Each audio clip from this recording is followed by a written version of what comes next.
IVF చికిత్సలో 25% భారీ discount, free doctor consultation, free ultrasound scan, logo launch, Andro max advanced male infertility centre ను కూడా ప్రారంభించారు.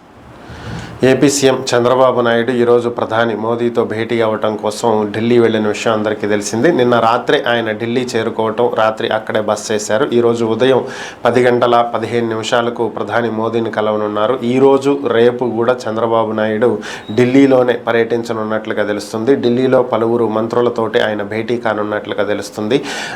రేపు 5వ తేదీ సాయంత్రం బయలుదేరి ఏపీకి వస్తారు. 6వ తేదీన మరలా హైదరాబాద్ వెళ్ళి ప్రజాభవన్లో ముఖ్యమంత్రి రేవంత్ రెడ్డితో భేటీ అయ్యి ఇరు రాష్ట్రాల మధ్య ఉన్నటువంటి సమస్యలు, అలాగే ఇరు రాష్ట్రాల మధ్య ఉన్నటువంటి విభజన చట్టానికి సంబంధించిన అంశాల మీద చర్చించి జలవనరుల పంపకాలు కానీ ఇతర సమస్యలు కానీ వీటన్నింటి మీద ఒక పరిష్కారం వచ్చేలాగా ప్రయత్నాలు చేసేటువంటి అవకాశం ఉంది. సో అయితే ఈరోజు రేపు ఢిల్లీలో చంద్రబాబు షెడ్యూల్ ఈ విధంగా ఉంది.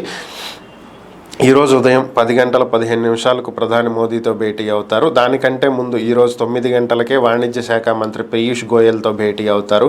మధ్యాహ్నం 12:15 కేంద్ర మంత్రి నితిన్ గడ్కరీతో, మధ్యాహ్నం 2 గంటలకు వ్యవసాయ గ్రామీణాభివృద్ధి శాఖ మంత్రి శివరాజ్ చౌహాన్తో భేటీ అవుతారు. మధ్యాహ్నం 2:45 హోంమంత్రి అమిత్ షాతో భేటీ అవుతారు. రేపు ఉదయం 9 గంటలకు నీతి ఆయోగ్ సీఈఓ సుబ్రహ్మణ్యంతో భేటీ, ఉదయం 10 గంటలకు ఆర్థిక మంత్రి నిర్మలా సీతారామన్తో, ఉదయం 10:45 కేంద్ర ఆరోగ్య మంత్రి జేపీ నడ్డాతో, మధ్యాహ్నం 12:30 కేంద్ర మంత్రి అథవాలేతో భేటీ అవుతారు. తర్వాత పలువురు పారిశ్రామికవేత్తలు, జపాన్ రాయబారితో సమావేశం కానున్నట్లుగా చంద్రబాబు షెడ్యూల్ అయితే తెలుస్తుంది.